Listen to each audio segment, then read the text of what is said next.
അടക്കമില്ലാത്ത യുവനത്തിന്റെ വികാര വിചാരങ്ങളിലൂടെ കടന്നുപോകുന്ന ചിത്രമാണ് വിനീത് ശ്രീനിവാസൻ കഥയെഴുതി സംവിധാനം ചെയ്ത മലർവാടി ആർട്സ് ക്ലബ്. ജീവിതത്തിൽ കടുത്ത യാഥാർത്ഥ്യങ്ങളുടെയല്ല വിനീത് ജനിച്ചു വളർന്നതെങ്കിലും അത്തരം കഷ്ടപ്പാടുകൾ അടുത്തറിയാൻ ശ്രമിച്ചിട്ടുണ്ട് എന്നതിന്റെ സാക്ഷ്യപത്രമാണ് ഈ ചിത്രം. നാട്ടിൻപുറത്തുള്ള ഒരു സൗഹൃദ സംഘത്തിന്റെ പശ്ചാത്തലത്തിൽ നിന്നുകൊണ്ട് കൗമാരം പിന്നിട്ട് യൗവനത്തിലേക്ക് കടക്കുന്ന ചെറുപ്പത്തിന്റെ വികാര വിചാരങ്ങളാണ് മലർവാടി ആർട്സ് ക്ലബ് എന്ന ചിത്രം പ്രേക്ഷകർക്ക് മുന്നിൽ കാഴ്ചവെക്കുന്നത്. ചെറുപ്പം മുതലേ സുഹൃത്തുക്കളായ 5 പേർ കോളേജ് വിദ്യാഭ്യാസം കഴിഞ്ഞ് ഒരു ജോലി തേടി അലയുന്ന കാലത്തെ ചില പ്രശ്നങ്ങളിലൂടെയാണ് ചിത്രം കടന്നുപോകുന്നത്. നമ്മൾ ഒരുമിച്ചാൽ എന്തൊക്കെ ചെയ്യാൻ പറ്റുമെന്ന് ഈ നാടറിയണം.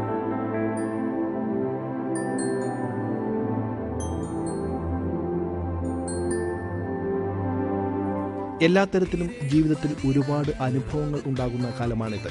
ആ ജീവിതത്തിലെ തമാശയും പ്രണയവും അസ്വാരസ്യങ്ങളും അത് എങ്ങനെ പരിഹരിക്കപ്പെടുന്നു എന്നതൊക്കെയാണ് ചിത്രം പ്രധാനമായും വിഷയമാക്കുന്നത്. കാലിക പ്രസക്തിയുള്ള ചില പ്രശ്നങ്ങളും ചിത്രത്തിലുണ്ട്. പുതുമുഖങ്ങളാണ് ചിത്രത്തിലെ പ്രധാന കഥാപാത്രങ്ങളെ അവതരിപ്പിക്കുന്നത്. പുരുഷു, പ്രവീൺ, സന്തോഷ്, പ്രകാശ്, കുട്ടു എന്നീ കഥാപാത്രങ്ങളുടെ പേരിൽ തന്നെയാണ് ഇവരെ പരിചയപ്പെടുത്തുന്നത്.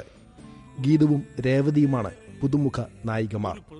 കഥാപാത്രത്തിന്റെ പേരിൽ തന്നെയാണ് നായികമാരും അറിയപ്പെടുക. നെടുപിടി വേണു, ജഗതി ശ്രീകുമാർ, സലീം കുമാർ, സുരാജ് വഞ്ഞാറമൂട് തുടങ്ങിയവരും ചിത്രത്തിലുണ്ട്. ഈ മലർവാടിയിലെ പിള്ളേരോടെ പോയി കിടക്കുക.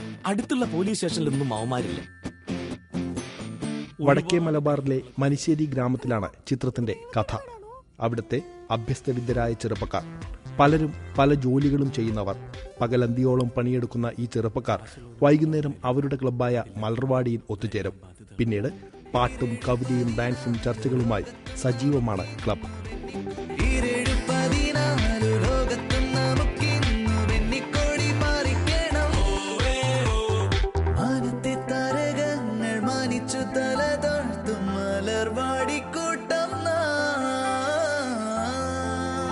കലാപ്രവർത്തനത്തിനൊപ്പം ജീവിതത്തിന് പുതിയ ദിശാബോധം തേടുന്നവരാണ് അവർ.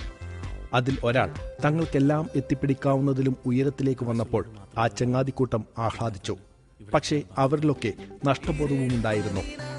കൗമാരം പിന്നിട്ട് യൗവനത്തിലേക്ക് കടക്കുന്ന വികാര വിചാരങ്ങളിലൂടെ പിന്നീട് ചിത്രം സഞ്ചരിക്കുന്നു. ഒരുപാട് കഴിവുള്ള കുട്ടികളാണ്. ഹലോ, ഇത് രേവതിയുടെ വീടാണോ?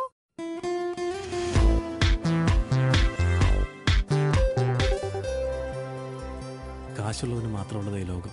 അതില്ലാത്തവന് ഇവിടെ എല്ലാം ബാധ്യതകൾ. അഭിനയ താല്പര്യം ഉള്ളിലുണ്ടായിരുന്ന 1000-ഓളം അപേക്ഷകരിൽ തിരഞ്ഞെടുത്ത പുതുമുഖങ്ങളായ കലാകാരന്മാർ, പുതുമ അവകാശപ്പെടാവുന്ന പ്രമേയം, അവതരണ രീതിയിലെ പുതുമ എന്നിങ്ങനെ സിനിമയ്ക്ക് പുതിയ മുഖം നൽകാനുള്ള ശ്രമമാണ് മലർവാടി ആർട്സ് ക്ലബിന്റെ രൂപീകരണം.